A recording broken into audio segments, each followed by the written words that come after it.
So frock వచ్చేసి లోపల అనేది ఈ విధంగా ఉంటుంది. సో ఇలా ఉన్న ఫ్రాక్ కి మనకి ఇలా కోట్ కుడితే మనకి చాలా బాగుంటుంది అనమాట. హాయ్ గైస్, ఇవాటి వీడియో వచ్చేసి నేను వీడియోలో వేసుకున్నా కదా ఆ కోట్ అనేది ఎలా కటింగ్ చేశాను, ఎలా స్టిచ్చింగ్ చేశాను అనేది ఈ వీడియోలో ఉంది. సో ఇంట్రెస్ట్ ఉన్న వాళ్ళు వాచ్ చేయండి. సో నేను దీనికోసం 1 మీటర్ అనేది లైనింగ్ తీసుకున్నా, కాటన్ క్లాత్ అనమాట. సో నెక్ షోల్డర్ కలిపి మనకి 6 ఇంచెస్ మార్క్ చేసుకోవాలి. ఆర్మ్ డౌన్ వచ్చేసి 6 ఇంచెస్. సో చెస్ట్ సైజ్ వచ్చేసి నాది 34 అనమాట. 34ని 4తో డివైడెడ్ బై చేసి 8.5 వస్తుంది. సో ఖర్చు కోసం మనకి 2 ఇంచెస్ కానీ 1.5 ఇంచెస్ కానీ మార్క్ చేసుకోవాలి. సో వేస్ట్ వచ్చేసి నాది 30 అనమాట. దాన్ని 4తో డివైడెడ్ బై చేసి 7.5 ఇంచెస్. సో ఎక్స్ట్రా కోసం 1.5 ఇంచెస్ అనమాట. సో నీట్గా మార్కింగ్స్ ప్రకారం మనం నీట్గా లైన్ అనేది డ్రా చేసుకోవాలి స్కేల్ తీసుకొని.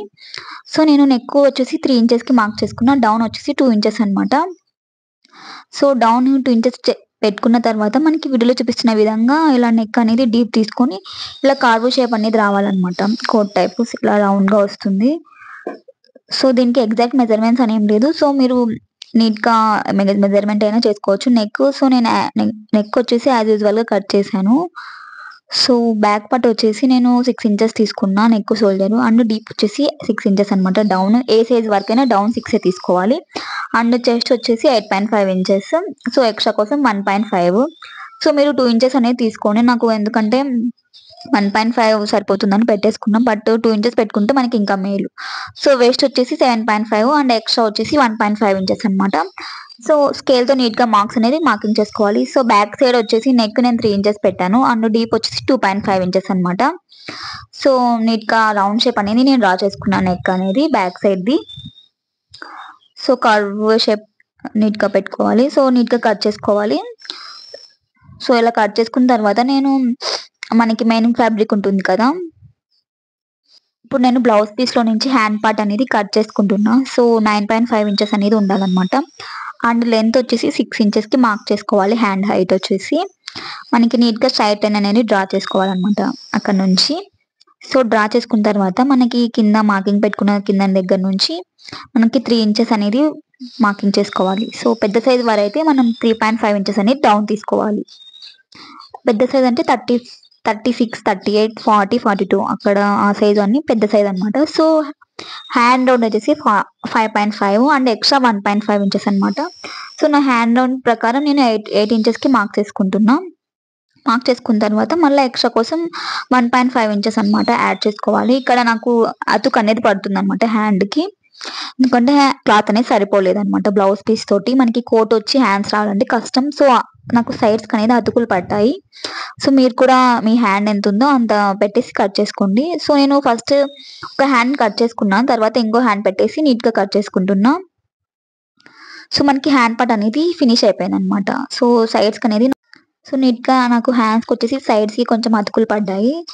సో మనకి కట్ చేసుకున్నాం కదా కాటన్ క్లాత్ని మనం బ్లౌజ్ పీస్ మీద పెట్టేసి నీట్గా కట్ చేసుకోవడమే. సో ఇలా నేను నీట్గా కట్ చేసుకొని పెట్టుకున్నాను అనమాట. సో ఇది వచ్చేసి నాకు శారీలో ఉన్న బ్లౌజ్ పీస్ అనమాట. నాకు ఇలా వచ్చింది అనమాట, వైట్ కలర్ క్లాత్, చమ్కీలు. సో బ్యాక్ సైడ్ పార్ట్ అనేది నీట్గా స్టిచ్ చేసుకోవాలి. స్టిచ్ చేసుకున్న తర్వాత మనం నీట్గా కట్ చేసుకొని కటింగ్స్ అనేది పెట్టుకోవాలన్నమాట. రివర్స్ ఫోల్డ్ చేస్తాం కదా, అప్పుడు మనం నీట్గా వస్తుంది అనమాట ఫినిషింగ్ అనేది. సో ఇలా పెట్టేసుకున్న తర్వాత మళ్ళీ దానిపైన ఇంకో స్టిచ్ అనేది వేయాలన్నమాట. ఇలా వేయడం వల్ల మనకి నీట్గా ఉంటుంది.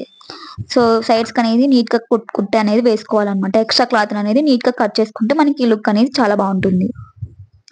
సో నేను నీట్గా సైడ్స్కి ఎక్స్ట్రా క్లాత్ అంతా స్టిచ్ చేసేసి కట్ చేసేసాను. చూసారు కదా మనకి నీట్గా వచ్చింది. సో కింద వచ్చేసి మనం నీట్గా ఫోల్డ్ చేసి కుట్టేసేయాలి, ఎందుకంటే ఇది కోట్ కాబట్టి మనం నీట్గా స్టిచ్ అనేది చేసుకోవాలి కింద. సో నేను ఇది పొడవు అనేది మీకు చెప్పడం మర్చిపోయాను. సో పొడవు వచ్చేసి మనకి 15 ఇంచెస్ తీసుకోవాలన్నమాట. సో ముందర వెనకాల కలిపి 15 ఇంచెస్ తీసుకోవాలి. సో నేను ఫ్రంట్ పార్ట్ వచ్చేసి నీట్గా నేను కటింగ్ చేసిన ప్రకారం నీట్గా స్టిచ్ చేశాను. సో నాకు బ్లౌజ్ పీస్లో మనకి ఇలా కట్ వర్క్ లేస్ అనేది వచ్చిందనమాట హ్యాండ్స్ పార్ట్ కోసం. సో నేను హ్యాండ్స్ పార్ట్ మనం ఇందులో పెట్టడం లేదు కాబట్టి నేను ఇలా కోట్ అనేది సైడ్స్కి ఇలా పెట్టాను.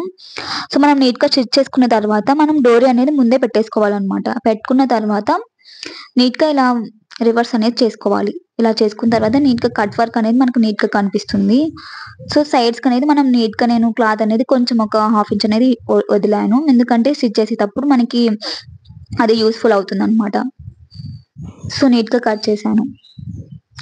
సో ఇటు సైడ్ కూడా మనకి సేమ్ అదే విధంగా పెట్టుకోవాలన్నమాట. సో నేను డోరీస్ అనేది ముందే ప్రిపేర్ చేసుకొని పెట్టుకోవాలన్నమాట. సో ఇది ఫ్రంట్ అండ్ బ్యాక్ పార్ట్ మనకి రెడీ అయిపోయింది. సో నేను నీట్‌గా పెట్టి పైన అనేది స్టిచ్ చేసుకోవాలన్నమాట. హ్యాండ్స్ దగ్గర స్టిచ్ చేసిన తర్వాత మనం హ్యాండ్స్ కోసం కట్ చేసుకున్నాం కదా! సో నీట్‌గా హ్యాండ్ కింద మనకి నీట్‌గా స్టిచ్ చేసుకొని నీట్‌గా హ్యాండ్స్ అనేది జాయిన్ చేసుకోవాలి ఇలా వీడియోలో చూపిస్తున్న ప్రకారం. సో నీట్‌గా పెట్టేసి మనకి హ్యాండ్ అనేది జాయిన్ చేసుకోవాలి. సో జాయిన్ చేసుకున్న తర్వాత మళ్ళా మనం ఇలా రివర్స్ చేసి సైడ్స్‌కి అనేది మళ్ళా ఇంకోసారి మార్కింగ్స్ అనేది పెట్టుకోవాలన్నమాట. ఎందుకంటే మనకి స్టిచ్ చేసాం కదా! మళ్ళా మార్కింగ్స్ అనేది వెళ్ళిపోయి ఉంటాయి. సో మనం నీట్‌గా మార్కింగ్స్ పెట్టుకొని సైడ్స్‌కి మన చెస్ట్, వెస్ట్ బట్టి మనం నీట్‌గా స్టిచ్ అనేది చేసుకొని పెట్టుకోవాలి. సో మనకి కోట్ అనేది రెడీ అయిపోయింది. సో ఎలా ఉందో కామెంట్ చేసి చెప్పండి. సో మీరు కూడా ఇలా ట్రై చేసి నాకు ఎలా వచ్చిందో చెప్పండి కామెంట్ చేసి.